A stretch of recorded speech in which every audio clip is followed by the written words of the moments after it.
ये आकाशवाणी गोरखपुर है। अब आप सुकीर्ति अस्थाना से प्रादेशिक समाचार सुनिए। पहले मुख्य समाचार। पूर्व प्रधानमंत्री डॉक्टर मनमोहन सिंह का कल रात निधन हो गया।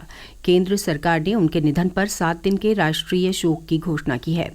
आज निर्धारित सभी सरकारी कार्यक्रम रद्द। राष्ट्रपति द्रौपदी मुर्मू ने महाराजगंज की सांची अग्रवाल सहित 17 बच्चों को प्रदान किए प्रधानमंत्री राष्ट्रीय बाल पुरस्कार। कहा, पूरे देश और समाज को इन होनहार बच्चों पर है गर्व। 50 करोड़ रुपए से अधिक के कार्यों का होगा third party audit.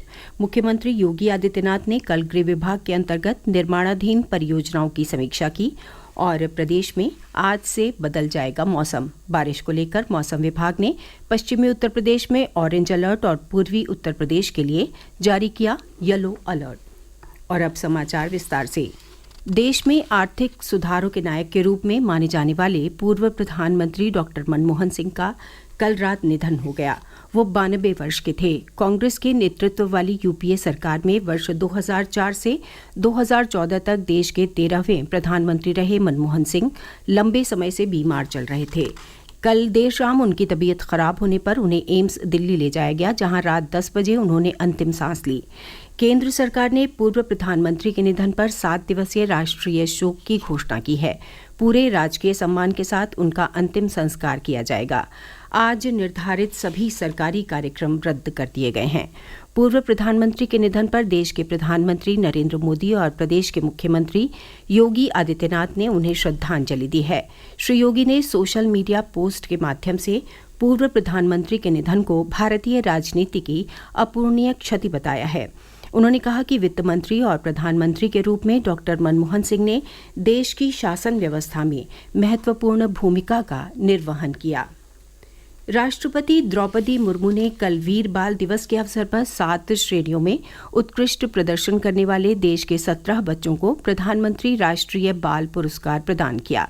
Rashtrapati Bhavan में आयोजित कार्यक्रम में प्रदेश के महाराजगंज की कक्षा 3 की छात्रा सांची अग्रवाल भी शामिल रहीं। इस अवसर पर राष्ट्रपति ने सभी पुरस्कार विजेताओं को बधाई दी और कहा कि पूरे देश और समाज को उन पर गर्व है। उन्होंने कहा कि आप सब बच्चों ने असाधारण काम किए हैं, अद्भुत उपलब्धियां हासिल की हैं।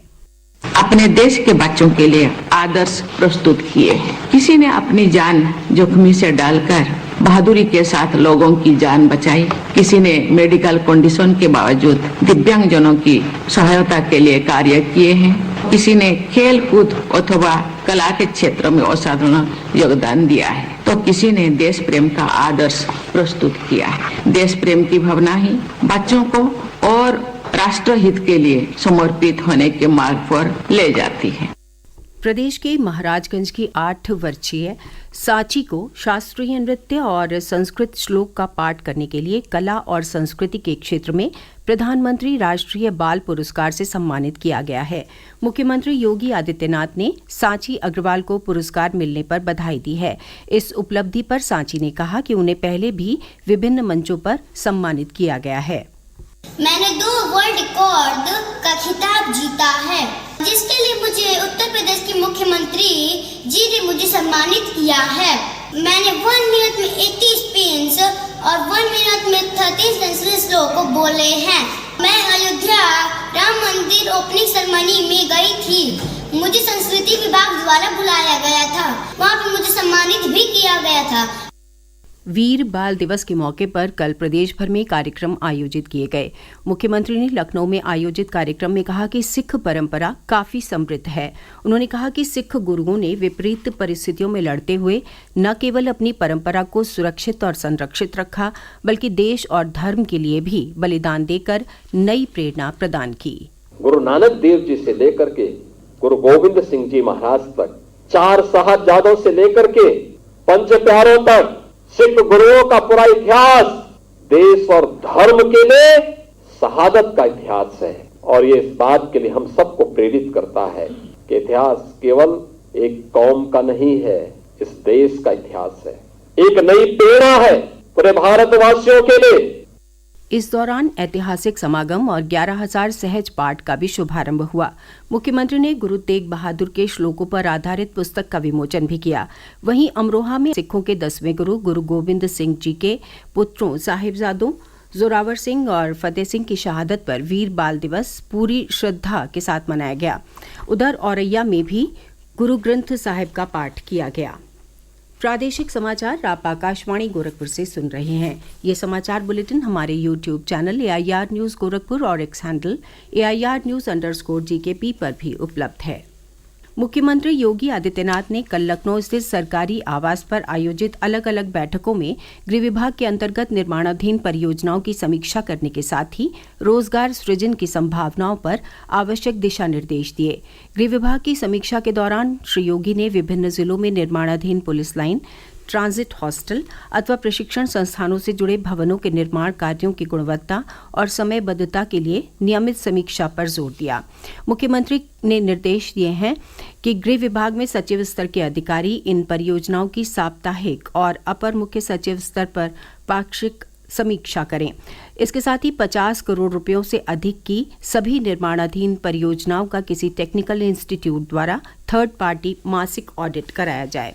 संबंधित संस्था द्वारा मौके पर जाकर स्थलीय सत्यापन किया जाए और उसकी रिपोर्ट फोटोग्राफ के साथ जमा हो।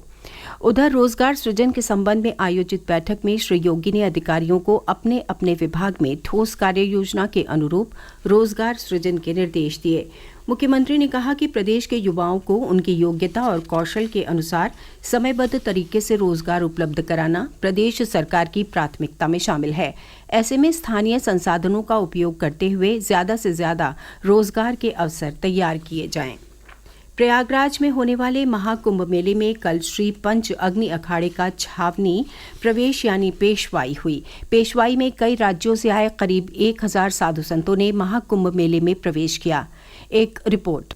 महाकुंभ 2025 की भव्यता प्रयागराज में दिखनी शुरू हो गई है। महाकुंभ मेले की सनातनी परंपरा के तहत साधु संत छावनी प्रवेश करते हैं। इसी क्रम में महाकुंभ में सन्यासी परंपरा के अखाड़े श्री शंभु पंच अग्नि अखाड़े की पेशवाई निकालकर मेला छावनी में प्रवेश किया। अग्नि अखाड़े के पीठाधीश्वर स्वामी रामकृष्णानंद की अगुवाई में पेशवाई प्रयागराज के चौफटका स्थित अनंत माधव मंदिर से शुरू होकर कुंभ मेला क्षेत्र में अखाड़ा की छावनी में समाप्त हुई। पूरी भव्यता और दिव्यता के साथ निकली श्री शंभु पंच अग्नि अखाड़े की पेशवाई देखते ही बन रही थी। इस दौरान नागा सन्यासियों ने युद्ध कला का प्रदर्शन भी किया। बता दें कि इससे पहले कुंभ मेला क्षेत्र में जूना, आवाहन और किन्नर अखाड़े ने छावनी प्रवेश किया। प्रवीण मिश्र, आकाशवाणी समाचार, कुंभनगर, प्रयागराज। उत्तर प्रदेश में आरक्षी नागरिक पुलिस के 60,244 पदों पर सीधी भर्ती की लिखित परीक्षा में चयनित अभ्यर्थियों के अभिलेखों की जांच और शारीरिक मानक परीक्षा शुरू हो गई है। इसमें लिखित परीक्षा के बाद जारी कट ऑफ सूची में चयनित करीब 1,74,316 अभ्यर्थी शामिल होंगे। सभी अभ्यर्थियों को निर्देशित किया गया है कि वो अपने प्रवेश पत्र, आधार कार्ड, 2 रंगीन फोटो, सभी मूल दस्तावेज और स्वहस्ताक्षरित फोटोकॉपी साथ लाएं। परीक्षा की निष्पक्षता सुनिश्चित करने के लिए CCTV की निगरानी में सभी गतिविधियां आयोजित होंगी। शारीरिक परीक्षा और अभिलेखों की जांच 3 जनवरी तक होगी। मौसम विभाग ने आज पश्चिमी उत्तर प्रदेश में गरज चमक के साथ बारिश का ऑरेंज अलर्ट जारी किया है। साथ ही कहीं कहीं ओलावृष्टि की भी संभावना जताई है। वहीं पूर्वी उत्तर प्रदेश के लिए गरज चमक के साथ बारिश का येलो अलर्ट जारी किया गया है। लखनऊ मौसम केंद्र के वैज्ञानिक अतुल कुमार सिंह ने बताया कि पश्चिमी विक्षोभ की अत्यधिक सक्रियता के कारण प्रदेश के मौसम में ये बदलाव देखने को मिलेंगे। और अंत में मुख्य समाचार एक बार फिर। पूर्व प्रधानमंत्री डॉक्टर मनमोहन सिंह का कल रात निधन हो गया। केंद्र सरकार ने उनके निधन पर 7 दिन के राष्ट्रीय शोक की घोषणा की। आज निर्धारित सभी सरकारी कार्यक्रम रद्द। राष्ट्रपति द्रौपदी मुर्मू ने महाराजगंज की सांची अग्रवाल सहित 17 बच्चों को प्रदान किए प्रधानमंत्री राष्ट्रीय बाल पुरस्कार। कहा, पूरे देश और समाज को इन होनहार बच्चों पर है गर्व। 50 करोड़ रुपए से अधिक के कार्यों का होगा थर्ड पार्टी ऑडिट। मुख्यमंत्री योगी आदित्यनाथ ने कल गृह विभाग के अंतर्गत निर्माणाधीन परियोजनाओं की समीक्षा की। और प्रदेश में आज से बदल जाएगा मौसम। बारिश को लेकर मौसम विभाग ने पश्चिमी उत्तर प्रदेश में ऑरेंज अलर्ट और पूर्वी उत्तर प्रदेश के लिए जारी किया येलो अलर्ट। इसके साथ ही आकाशवाणी गोरखपुर से प्रसारित प्रादेशिक समाचारों का ये बुलेटिन समाप्त हुआ। नमस्कार।